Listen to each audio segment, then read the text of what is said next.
커피, 아마도 이 지구상에서 가장 많이 소비되는 음료 중 하나일 것입니다. 매일 아침마다 커피의 향긋한 냄새에 눈을 뜨고 사무실에서 일할 때 혹은 여유로운 오후에 친구와 함께 수다를 떨며 커피 한 잔을 즐기는 것은 많은 사람들의 일상입니다. 그렇다면 커피는 우리 건강에 어떤 영향을 미치며 과연 하루에 얼마나 마시는 것이 적당할까요? 다양한 연구에 따르면 적절한 양의 커피는 건강에 긍정적인 영향을 미칠 수 있습니다. 예를 들어 커피는 항산화 물질과 필수 영양소 비타민 B2, B3, B5, 망간 및 칼륨을 포함하고 있어 우리의 몸을 보호하고 활력을 줍니다.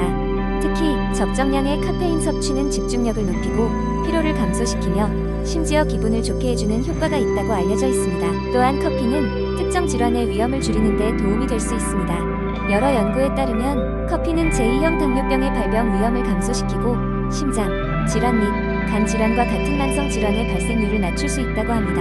더 나아가 뇌 건강에도 긍정적인 영향을 미치며 알츠하이머 병과 파킨슨병의 위험을 줄일 수 있다고 합니다. 그렇다면 하루에 얼마만큼의 커피를 마시는 것이 건강에 가장 좋을까요? 이는 사람마다 건강 상태와 생활 습관에 따라 다를 수 있지만 일반적으로 많은 전문가들은 하루 3잔에서 5잔 정도의 커피 섭취를 권장합니다. 이는 대략 300mg에서 400mg의 카페인 섭취에 해당합니다. 이 정도의 섭취는 상기한 많은 건강상의 이점을 제공하면서도 카페인 과다 섭취로 인한 부정적인 영향을 최소화할 수 있는 적정량으로 평가됩니다.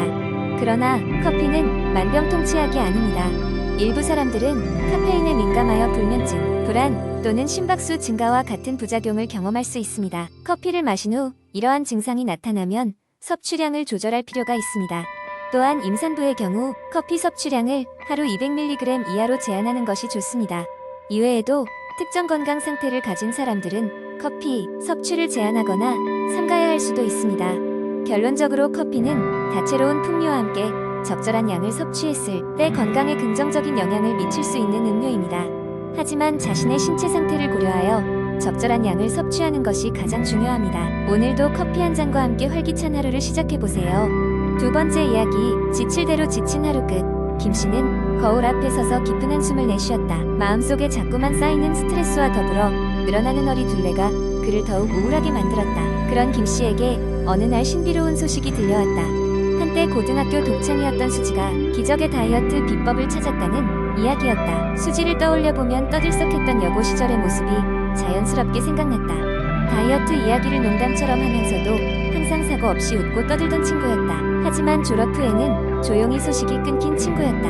그래서 더 놀라웠다. 어쩐지 몇 년 만의 접촉이었지만 김씨는 용기 내어 수지에게 연락을 했다. 정말이야, 매일 딱이 한 가지만 먹는 다이어트가 있다고.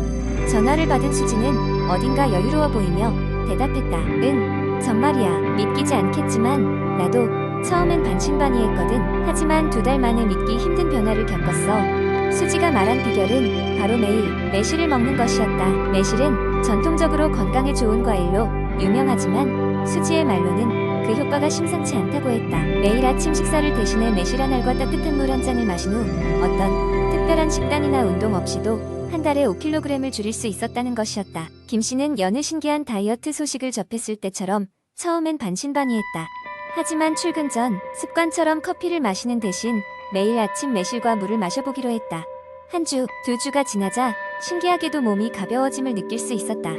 자연스럽게 폭식 욕구도 줄어들고 점차 몸의 변화가 실감됐다. 그런데 이 비법의 가장 놀라운 점은 김씨의 마음가짐 변화였다. 매실 다이어트를 결심한 이후 그는 점차 규칙적인 생활 패턴을 유지하게 되었고 매일 아침 스스로에 대한 작은 의지를 다질 수 있었다. 다이어트는 몸의 변화만을 만드는 과정이 아닌 마음을 다스리고 자신감을 회복하는 과정임을 깨달은 것이다. 결국 2달 뒤 김씨는 거울 앞에 섰을 때 전과는 다른 모습이었다. 몸은 날렵해지고 에너지도 넘쳤다. 여전히 매일 아침 매실을 먹는 그의 생활은 이제는 건강한 습관이 되었고 단순히 다이어트 비법이 아닌 삶의 긍정적인 전환점으로 자리 잡았다. 수지의 다이어트 비법은 단순한 유행이 아니라 꾸준함과 자기관리를 통해 진정한 변화를 이끌어내는 기회가 되었음을 김씨는 마음으로 느낄 수 있었다. 그리고 그는 이를 경험한 후 주변의 사람들에게도 이 기적의 비법을 추천하는 전도사가 되어갔다. 세 번째 이야기. 옛적 한국의 한 작은 마을에 건강하게 장수하는 마을로 유명한 곳이 있었다.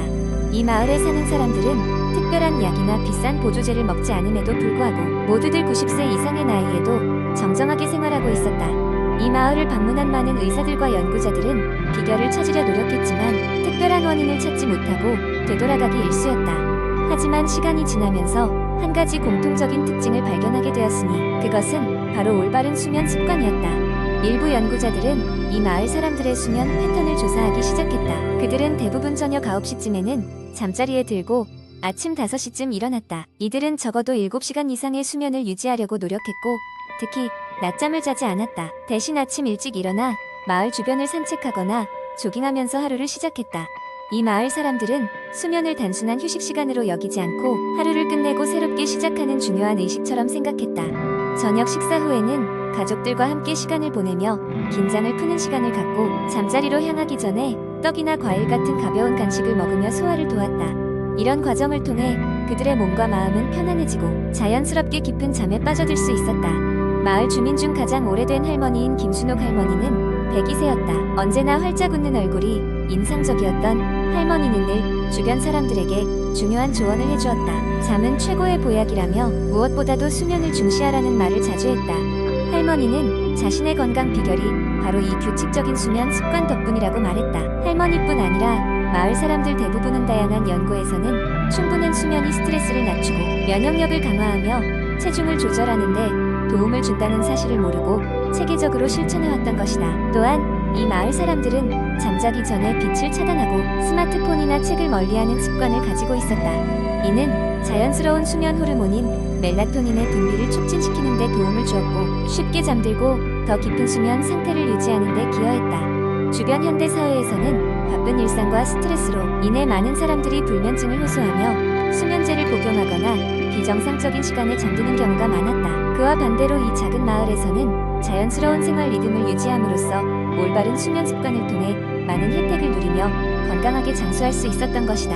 결국 이 마을의 사례는 올바른 수면 습관이 개인의 건강뿐만 아니라 전체 커뮤니티의 삶의 질을 높일 수 있음을 보여주는 좋은 예가 되었고 다른 지역 사회에서도 이를 교훈 삼아 자신들의 수면 습관을 점검하고 개선하는 움직임이 일어나기 시작했다. 올바른 수면 습관은 단순한 건강 관리의 한 부분이 아니라 행복하고 활기찬 삶을 위한 기초적이고도 필수적인 요소임을 모든 사람들이 깨닫게 되었다. 네 번째 이야기 날이 갈수록 피로와 스트레스가 쌓여가는 현대 사회에서 주말은 그야말로 단비 같은 존재이다. 많은 이들이 이번 주말을 맞아 몸과 마음을 리프레시하기 위해 다양한 방법을 모색하고 있다.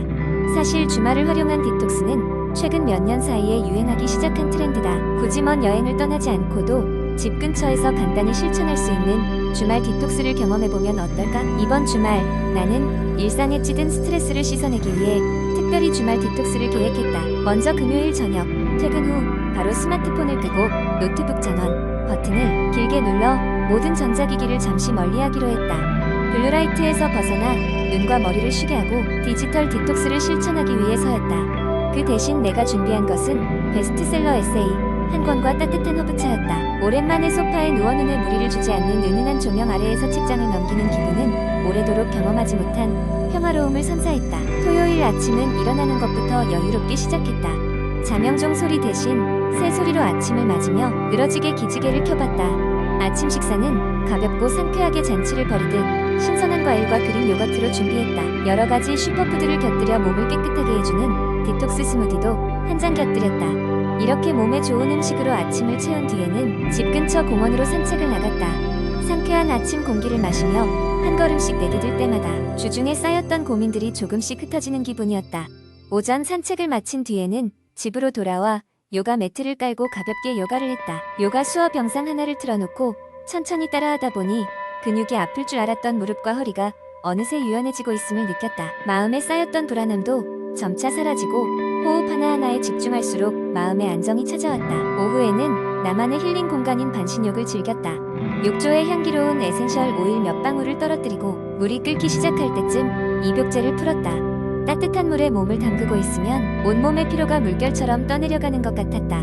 음악을 들으며 눈을 감고 자기만의 생각에 잠기는 이 시간은 평소 바쁜 일상에서는 경험할 수 없는 사치였다. 주말 디톡스의 마지막은 다채로운 취미 활동으로 마무리하려 했다. 그동안 미뤄왔던 캔버스 위에 그림을 그리거나 친구와 함께 베이크 오프를 열어 직접 구운 빵을 맛보기도 했다. 이러한 소소한 활동들이야말로 마음 깊은 곳에서부터 웃음을 자아내고 행복감을 느끼게 해주었다. 이틀간의 디톡스가 끝난 후 느껴지는 변화는 생각보다 컸다. 몸의 내면까지 맑게 정화된 듯한 느낌이었다. 무엇보다 집에서 쉽게 실천할 수 있기 때문에 매주 새로운 디톡스 방법을 시도해보고 싶다는 욕심까지 생겼다. 주말 디톡스를 통해 몸과 마음이 얼마나 중요한지 새삼 깨달은 시간이었다. 앞으로도 디지털 기기를 멀리하고 자연과 가까이하며 자기 자신과의 교감을 가지며 주말 디톡스를 지속해보려 한다.